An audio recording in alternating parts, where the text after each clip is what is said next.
Hello students, today we are going to solve class 12th geography board past year question paper।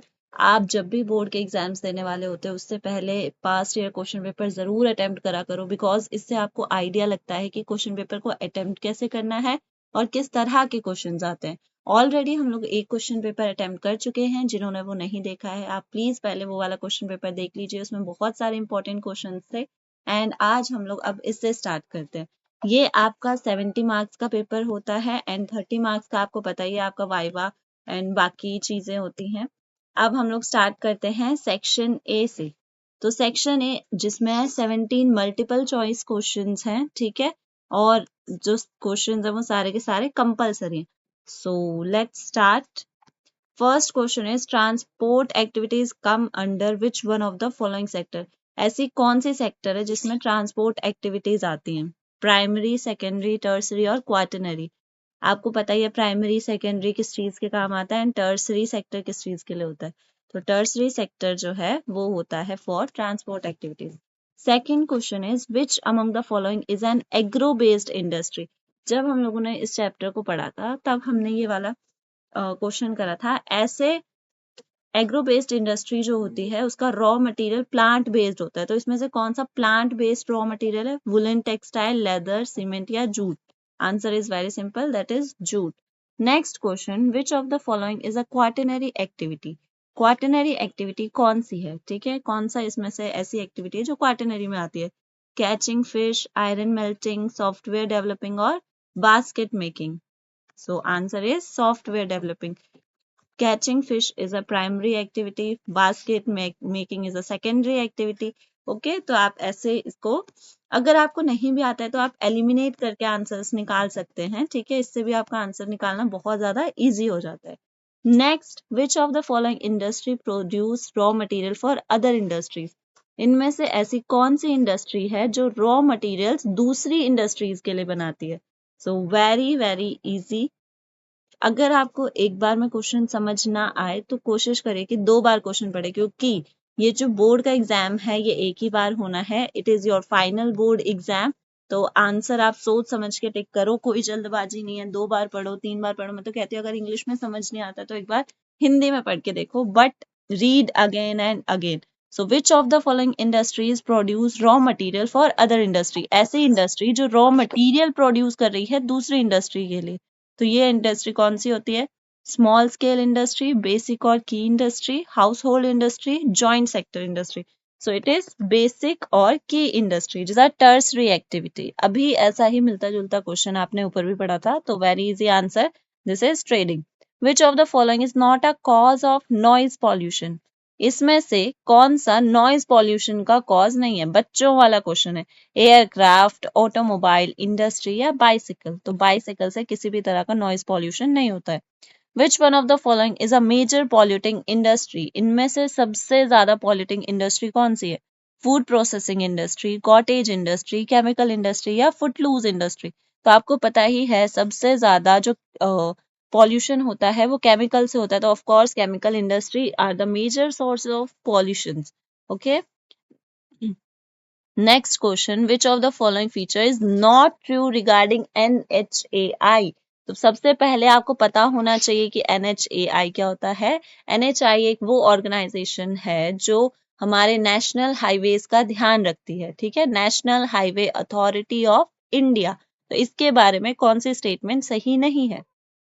जो भी ये statements होते हैं ना, कई बार क्या होता है बच्चे जल्दबाजी में पढ़ते हैं और कई बार गलत टिक कर देते हैं, तो इसे शांति से आपने पढ़ना है। हो सके तो आप एक बार हिंदी में भी पढ़ लो, फिर से पढ़ो and then try to give your answer. It is an autonomous body under the ministry of surface transport. It is responsible for constructing and maintaining national highways. It also constructs village link roads and NHAI was operationalized in 1995. अब आप बताइए ये किस लिए होती है? क्या इसे मिनिस्ट्री ऑफ सरफेस ट्रांसपोर्ट चलाती है? इज इट राइट और wrong? It is right. It is responsible for constructing and maintaining national highways. अभी मैंने बताया कि ये नेशनल हाईवेज का ध्यान रखते हैं। It also construct village link roads. नहीं, ऐसा कुछ नहीं है। नेशनल हाईवेज कभी भी विलेज के लिंक रोड से कनेक्टेड नहीं होते हैं। They are connected with the state highways or the national highways of different state. Okay, and National Highway Authority NHAI was operationalized in 1995. इसका आंसर होगा C. अब इसमें सी क्यों करा गया है, क्योंकि नॉट ट्रू पूछा है. Which among the following is the western most station of east west corridor. Last जो हमने क्वेश्चन पेपर करा था उसमें भी ये सेम क्वेश्चन आया था. ठीक है, तो इन east west corridor, golden quadrilateral, north south corridor, इसको आप ध्यान से पढ़ के जाएंगे. तो इसमें पूछा गया है कि वेस्टर्न मोस्ट स्टेशन कौन सा है, तो वो है Porbandar. Next question, Why has Kolkata port minimized its significance? तो कोलकाता पोर्ट ने अपनी significance minimize क्यों कर दी है? It has vast hinterland, accumulation of silt in Hooghly River, diversion of exports to other ports, passenger traffic is very low. तो diversion of exports to other ports, ये इसका answer होगा. Next, India's foreign trade is largely carried out by which of the following routes? Very easy question. India का सबसे ज्यादा जो trade होता है वो कौन से रूट से होता है, बताइए. इंडिया का सबसे ज्यादा ट्रेड कौन से रूट से होता है? फॉरेन ट्रेड की बात कही गई है तो only sea route. Sea route से इंडिया सबसे ज्यादा ट्रेड करता है. Which of the following sea port is located on Mahanadi delta. Mahanadi delta पे कौन सा सी पोर्ट है? It is Paradip. Which one of the following river is highly polluted? Very very easy. Delhi में रहने वालों को तो पक्का पता होगा कि कौन सी रिवर सबसे ज्यादा polluted है. कोसी, नर्मदा, रावी या यमुना. It is Yamuna. अब आपका 15 to 17 जो क्वेश्चन है that is study based, case study question, और इसको आप ऐसा भी कह सकते हो कि comprehension के बेस पर आपको इसके आंसर्स करने होते हैं. So I'm not going to attempt this question. You have to attempt this question on your own. तो आप लोग इस क्वेश्चन को अटेम्प्ट कर सकते हैं. ठीक है, और मैं आपको पिछली बार भी बता चुकी हूँ कुछ इंपॉर्टेंट क्वेश्चंस. जैसे मैंने आपको पनामा कैनाल के बारे में बताया था, स्वेज कैनाल के बारे में बताया था, trans Siberian railway tracks and other railway tracks. ये इंपॉर्टेंट क्वेश्चन है जो आपको एज अ इमेज पूछ लिए जाते हैं.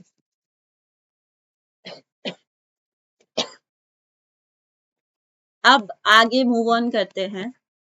इस चीज का भी ध्यान रखा करो, ठीक है. कुछ तो इतने महानुभाव, इतने समझदार बच्चे होते हैं कि इन क्वेश्चंस को भी अटेम्प्ट करके आते हैं, तो आपको ये अटेम्प्ट नहीं करने.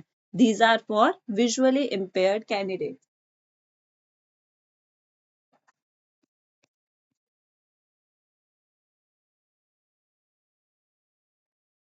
Again 18 question is a case study question जो आपको कॉम्प्रिहेंशन के बेस पे करना है.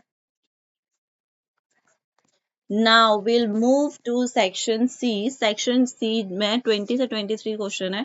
Short answer type questions which consist of marks 3.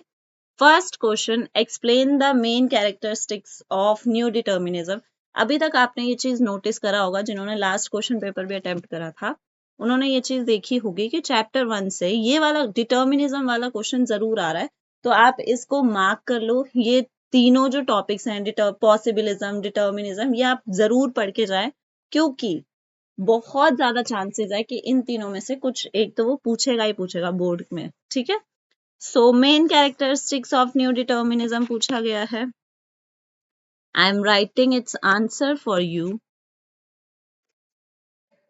Answer number 20. ठीक है, सो न्यू डिटर्मिनिज्म क्या करता है? It creates balance between environment and human agency. मतलब जो भी आपकी एक्टिविटीज हैं उनमें और नेचर में या इन्वायरमेंट में बैलेंस क्रिएट करके रखता है. Balance between environment and human agency. This is your first point. अगर 3 मार्क्स का क्वेश्चन है तो आप ट्राई करिए कि 4 मार्क्स लिखिए, और अगर 4 नहीं हो पा रहे तो एटलीस्ट 3 पॉइंट्स तो आपको लिखने ही होंगे. ठीक है, तो ट्राई करिए 4 पॉइंट्स और 3 पॉइंट्स आंसर आप जरूर लिखें. ठीक है, it is also stop and go determinism.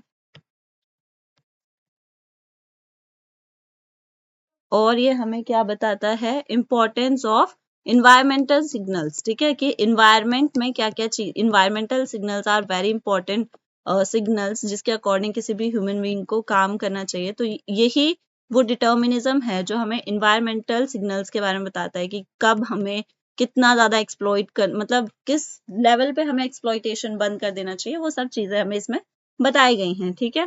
But it doesn't give absolute freedom to humans, ठीक है, not absolute freedom to humans. Now we'll move to next question. Answer number 21. The cities are connected directly or indirectly with villages and also with each other. Examine the statement. ये statement आपको बोल रहा है कि जो cities होते हैं they are connected directly or indirectly with villages and also with each other. जो मतलब शहर हैं वो भी आपस में connected होते हैं और शहर भी villages पर connected होते हैं. तो इस statement को आपको examine करना है. Okay? सो एग्जामिन करने के लिए आप इसे एक्सप्लेन कर सकते हो कि yes they are connected either directly और इनडायरेक्टली. कई बार हमें समझ में भी नहीं आता that we are connected. For example villages जो होते हैं, विलेजेस या फिर हम लोग कह सकते हैं सिटीज जो होते हैं वो विलेजेस पर डिपेंड करती हैं for many things such as for agricultural produce, for raw materials. Let me write. तो पहले हम लोग लिख लेते हैं सिटीज का, ठीक है. Cities are dependent on villages for agricultural produce. और मैं आपको फिर से याद दिला दूं कि जिस तरीके से मैं लिख रही हूं आपको वैसे नहीं लिखना है. I am writing in short notes. You have to explain these short notes और these headings in proper wordings, okay, so that you can't lose any mark. Okay, so first they are dependent on villages for agricultural produce. Next they are dependent for raw materials. Okay, कौन सा raw material आपको शहर में मिल जाता है, ठीक है, ज्यादातर रॉ मटेरियल्स हम लोग बाहर से मंगाते हैं. And villages are also dependent on cities for many things such as essential goods. Okay, there are many essential goods which are not available in villages. Essential goods and services, ठीक है, transportation. So these are some things for which we are dependent on each other and these are the things which makes us connected, जो कि हमें पता नहीं चलता. कई बार हम लोग डायरेक्टली कनेक्टेड होते हैं, कई बार इनडायरेक्टली कनेक्टेड होते हैं. अब और का मतलब होता है कि आपको या तो ये वाला पार्ट डिस्कस कर आंसर में लिखना है या ये वाला पार्ट लिखना है. मैं आपको आंसर समझा रही हूँ इस वजह से मैं दोनों पार्ट्स लिख दे रही हूँ, but you have to only attempt one part of the question. So answer number 21 का B. Examine any three causes for the development of compact rural settlements in India. Rural settlements आप please पढ़ के जाएं. Very very important topic and very very important chapter. इसमें से आपका एक अच्छा क्वेश्चन जरूर बनेगा. सो क्या रीजन है कि इंडिया में कॉम्पैक्ट रूरल सेटलमेंट्स हमें देखने को मिलता है, मतलब आसपास में हमें गांव बसे हुए दिखते हैं. So there are many reasons. जैसे फर्स्ट लैंड, जो लोग हैं वो प्लेन एरिया में ज्यादा बस जाते हैं, हिली एरिया में कम बसते हैं, ठीक है. तो लैंड की वजह से हमें जैसे एक जगह पे फर्टाइल लैंड मिल रही है तो ज्यादातर compact rural houses we'll see there. Okay, तो कॉम्पैक्ट इस वजह से हो जाते हैं. अवेलेबिलिटी ऑफ वाटर, जहाँ पे पानी मिल जाएगा वहां बस जाएंगे.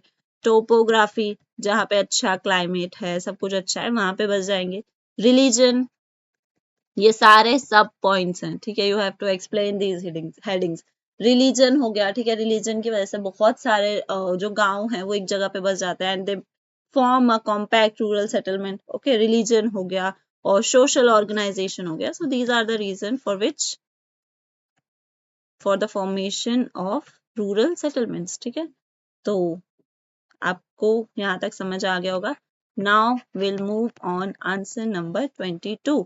Explain any three physical factors influencing the distribution of population in the world. Very very easy answer, very very easy question, ठीक है.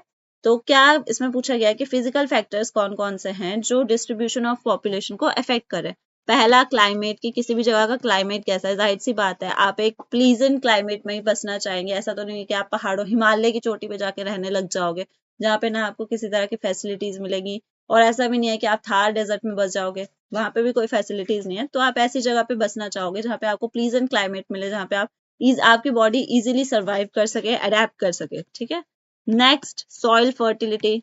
ज्यादातर जो हमें डेंसिटी ऑफ पॉपुलेशन देखने को मिलती है, वो फर्टाइल सॉइल के पास देखने को मिलती है, because in our India most of the population is dependent on agriculture, so therefore soil fertility is one of the most important feature और most important factor for the distribution of population. Okay, so soil fertility and water quality, पीने का पानी जहां होगा वहीं तो रहेंगे ना, प्यासे थोड़ी ना मरना है.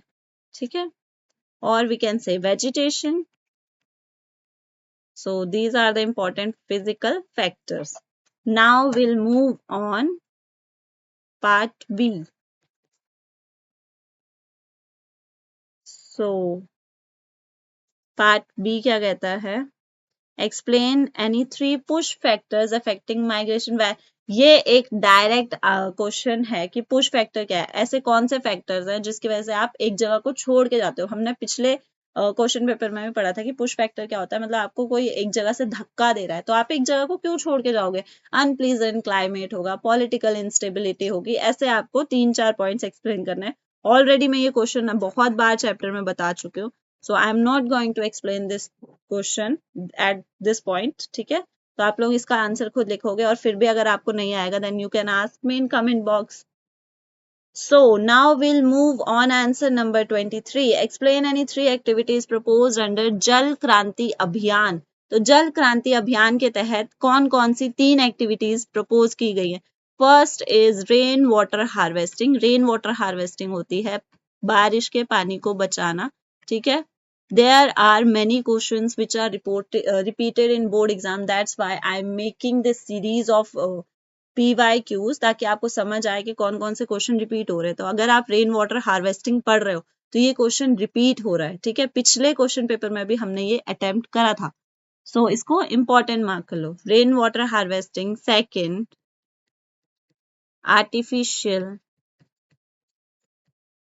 Artificial ground water recharge. Ground water recharge पर ज्यादा जोर दिया जा रहा है ताकि हमारा जो अंडरग्राउंड वाटर है वो खत्म ना हो जाए और हमारी सॉइल जो है वो उसकी फर्टिलिटी खत्म ना हो जाए, इस वजह से इस चीज पर भी जोर दिया जा रहा है. तो ये सेकेंड चीज है जो जल क्रांति अभियान के अंडर आता है. And third one is mass awareness. Mass awareness regarding water, इस चीज पर भी बढ़ावा दिया जा रहा है कि लोगों पानी बचाओ, तीसरा विश्व युद्ध मत होने दो पानी के लिए. सो इस चीज पर ध्यान दिया जा रहा है. Be aware. आप तो पढ़े लिखे बच्चे हो जो अभी पानी बर्बाद करते हैं, मत बर्बाद किया करो पानी. Now answer number 24 which is 24 to 28 long answer type questions, और कितने मार्क्स के? 5 मार्क्स के. Very very important question. मैं फिर से आपको बोल रही हूँ कि अपना क्वेश्चन पेपर पीछे से अटेम्प्ट करना स्टार्ट करना, 5 मार्क्स के क्वेश्चन से अटेम्प्ट करना स्टार्ट करना, क्योंकि जब आप क्वेश्चन पेपर अटेम्प्ट करना स्टार्ट करते हो उस टाइम पे आपका माइंड फ्रेश होता है, आप अच्छे आइडियाज लेके आ पाते हो, आप अच्छे पॉइंट्स लेके आ पाते हो आंसर्स के, और आपके जो ज्यादा बड़े मार्क्स के क्वेश्चंस होते हैं वो छूटने के चांसेस कम हो जाते हैं. जबकि जब अगर आप फर्स्ट क्वेश्चन से स्टार्ट करोगे तो आपके चांसेस बहुत ज्यादा बढ़ जाएंगे कि आप बहुत ज्यादा मार्क्स के क्वेश्चंस छोड़ सकते हो, and you will be tired at the moment when you start writing 5 marks question, और फिर आप उस टाइम पे अच्छे पॉइंट्स नहीं ला पाते हो. सो इस बात को मानो. नेक्स्ट है answer number 24. Examine with examples the different stages of demographic transition. Very very important question. ये मैंने आपको पढ़ा रखा है already, but I am going to explain this again. इसमें आपको ये वाला डायग्राम जरूर बनाना है. Okay, this shows 3 different stages. ठीक है, इसमें डेथ रेट है, बर्थ रेट है. स्टेज 1 क्या कहती है? Stage 1 says high stationary. और जो मैं बोल रही हूँ आप वो भी लिख सकते हो. Stage 1 is high stationary which means आप यहाँ पे 2 लाइन्स देख सकते हो, एक है बर्थ रेट और एक है डेथ रेट. तो डेथ रेट जो है वो भी स्टेशनरी है और जो बर्थ रेट है वो भी स्टेशनरी है, मतलब दोनों की दोनों एक साथ चल रही है. इसका मतलब इस टाइम पे दोनों ही हाई थे, बर्थ रेट भी हाई था, डेथ रेट भी हाई था. लो लिटरेसी रेट था, लोग अनपढ़ गवार थे. ठीक है, हमारा सैनिटेशन ज्यादा अच्छा नहीं था, लो सैनिटेशन, लो डेवलपमेंट, बहुत ज्यादा बुरी हालत है, इस वजह से डेथ रेट ज्यादा था. Now will move on stage 2. Stage 2 पे आप देख सकते हो कि एक्सपेंडिंग, हमारी जो पॉपुलेशन है वो काफी ज्यादा एक्सपैंड हुई थी इस टाइम पे, ठीक है, ये वाला। We were moving towards development and better conditions for humans.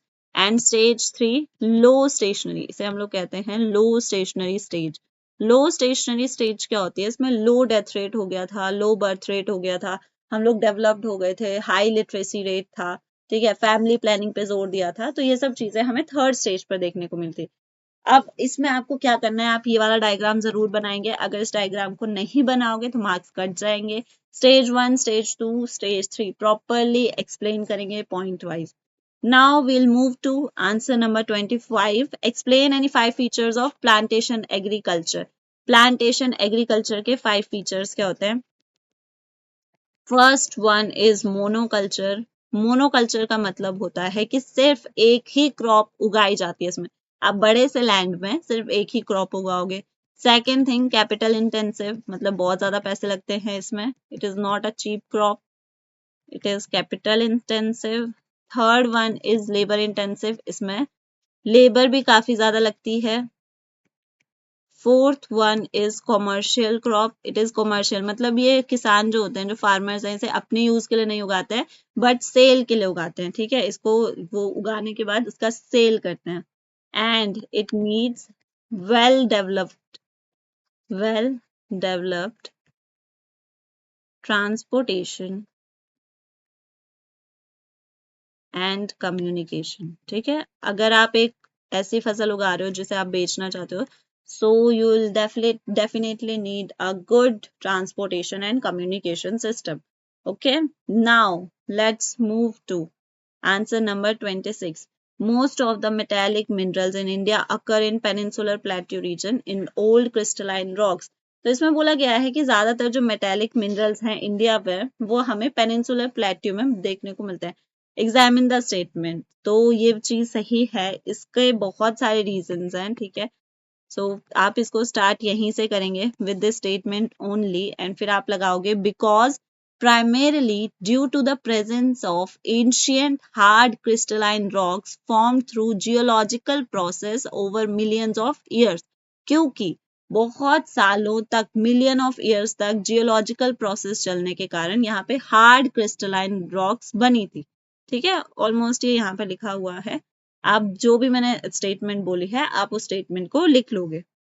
And then examine करने के लिए बोला है तो हम लोग कुछ रीजंस भी मेंशन कर देते हैं। For example, geology of the region, I am explaining these points, you can write, okay, जो मैं बोल रही हूँ आप वो लिख सकते हो। तो यहाँ पर क्या हुआ, इग्नियस एंड मेटामॉर्फिक रॉक्स जो थी, जिन्हें हम लोग ओल्ड क्रिस्टलाइन रॉक्स भी कंसिडर करते हैं, यहाँ पे इनका फॉर्मेशन हुआ था, जिसकी वजह से काफी ज्यादा मेटेलिक मिनरल्स यहाँ पे पाए जाने लगे, क्योंकि मिलियन ऑफ ईयर्स तक उसमें जियोलॉजी प्रोसेस होता रहा, ठीक है, और जिसकी वजह से वो आगे चल के आयरन और मैग्नीज, बॉक्साइट और मिका में बदल गए, ठीक है। तो जियोलॉजी रीजन है ये। सेकेंड, मिनरल डिस्ट्रीब्यूशन, अगर आप पेनिनसुलर एरिया को देखो, नॉर्थ इंडिया में मिनरल्स नहीं पाए जाते हैं, या पाए जाते हैं तो बहुत कम पाए जाते हैं, ठीक है। बट जो आप साउथ इंडिया में चले जाओ या पेनिनसुलर रीजन में चले जाओ, यहाँ पे मिनरल डिस्ट्रीब्यूशन काफी ज्यादा है। फॉर एग्जाम्पल, छोटा नागपुर है, छोटा नागपुर प्लेट्यू, जो कि झारखंड में इम्पोर्टेंट एज मैप, ठीक है, मैप में बहुत बार आता है Chota Nagpur plateau. It is located at Jharkhand, ठीक है। Orissa plateau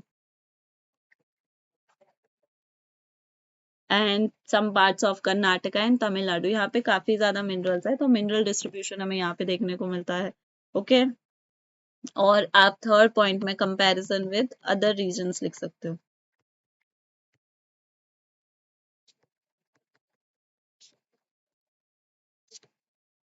comparison with other regions means कि हमारे साउदर्न इंडिया में ज्यादा मिनरल्स पाए जाते हैं in comparison to northern India, जो बात मैंने अभी आपको ऊपर बोली। Next question, explain the occupational structure of India's population. तो इंडिया की पॉपुलेशन का क्या स्ट्रक्चर है अभी, ठीक है, ऑक्यूपेशनल स्ट्रक्चर पूछा गया है। तो ऑक्यूपेशनल स्ट्रक्चर सबसे पहला मैं आपको हेडिंग्स में बता रही हूँ, ओरली बता रही हूँ, बहुत इजी आंसर है, आप इसको, मैं ओरली बता रही हूँ, आप लिख सकते हो, ठीक है। तो ऑक्यूपेशनल स्ट्रक्चर पहला, प्राइमरी सेक्टर डोमिनेंस है हमारे इंडिया में, प्राइमरी सेक्टर डोमिनेंस का मतलब होता है कि अभी भी आधे से ज्यादा पॉपुलेशन जो है वो प्राइमरी सेक्टर में है। अब प्राइमरी सेक्टर क्या है? एग्रीकल्चर है, लाइव स्टॉक रियरिंग है, फिशिंग है, फॉरेस्ट्री है, अभी भी इसमें है। ठीक है, now you can right second point, that is agricultural labourers. ठीक है, हमारे इंडिया में बहुत सारे एग्रीकल्चरल लेबर्स हैं, जैसे कि कल्टीवेटर्स हैं, जो हम ज्यादातर टाइम अपना खेती के लिए देते हैं। ठीक है, एग्रीकल्चर के लिए देते हैं। Now third point, secondary sector growth. अभी धीरे धीरे हमारे जो अलग अलग इनिशिएटिव्स है रिगार्डिंग इंडस्ट्रियल डेवलपमेंट, उसकी वजह से हमारा सेकेंडरी सेक्टर भी ग्रो कर रहा है और मैन्युफैक्चरिंग और कंस्ट्रक्शन भी एक्सपैंड कर रहा है। Fourth point, tertiary sector boom. ठीक है, तो टर्सरी सेक्टर बूम का मतलब होता है कि including IT, finance, health care and trade जो हैं, ये वाले सेक्टर भी ग्रो कर रहे हैं and they are becoming a major contributor to the economy. Now let's move to answer 28, that is very important question and ये आपको ज्यादातर पढ़ने को नहीं मिला होगा, that's why I am making you write this answer. Describe the development of railways in Europe and Asia. तो Europe और एशिया में किस तरह से रेलवेज का डेवलपमेंट हुआ, तो मैं वो आपको बता रही हूँ। ओके, तो दोनों ही देशों में जो ये रेलवेज हैं, they play a very important role. सबसे पहले हम लोग यूरोप का लिखते हैं। So in Europe, passengers are most important. ठीक है, passengers या passenger transport is more important in the view of economy of that country. ठीक है, as an उन देशों की इकोनॉमी के लिए passenger transport is very important. And Europe में अंडरग्राउंड रेलवेज का भी बहुत ज्यादा चलन है। ठीक है, बहुत ज्यादा ट्रेंड है कि वहां पे अंडरग्राउंड रेलवेज है, specially London and Paris. London and Paris, यहाँ पे अंडरग्राउंड रेलवेज देखने को मिलती हैं। But transcontinental railways are bit old fashion. ठीक है, उनमें ज्यादा काम नहीं है क्योंकि वहां पे एयरवेज एयरवेज एंड रोडवेज जो है वो ज्यादा अच्छे से काम करते हैं। तो transcontinental railways are not that much effective. So ये यूरोप का था। Now I will make you write about Russia. So Russia का जो फर्स्ट इनिशिएटिव था, फर्स्ट टाइम जो वहां पे रेलवेज बनी थी, वो बनाई गई थी निकोलस द्वारा, निकोलस फर्स्ट, इन 1842, जो उन्होंने बनाई थी सेंट पीटर्सबर्ग से, सेंट पीटर्सबर्ग टू मॉस्को। ठीक है, ये इनकी फर्स्ट रेलवे थी। और फिर इनका सबसे ज्यादा जो डेवलपमेंट हुआ था वो सोवियत एरा में हुआ। सोवियत एरा में इन्होंने अपनी रेलवे लाइंस को काफी ज्यादा एक्सपैंड किया। और today almost 80% of the Russia railway network is pre 1917 stock, मतलब 80% आज के टाइम पे इनका जो रेलवे लाइंस है वो बढ़ चुकी हैं। तो यहाँ पे आपके बड़े आंसर्स खत्म हो जाते हैं। And you know your 29 and 30 question are map based questions. So इन्हें आप प्रैक्टिस करिए, या आप स्क्रीनशॉट ले सकते हैं कि इस तरह के मैप के क्वेश्चंस आए हुए हैं and you can practice it in your map copies. So आज के लिए बस इतना ही। I hope you like the video and अगर आपके कुछ और डिमांड्स हैं, if you have any kind of doubt, you can comment down and don't forget to like, share and subscribe. Thank you. We'll meet in next class.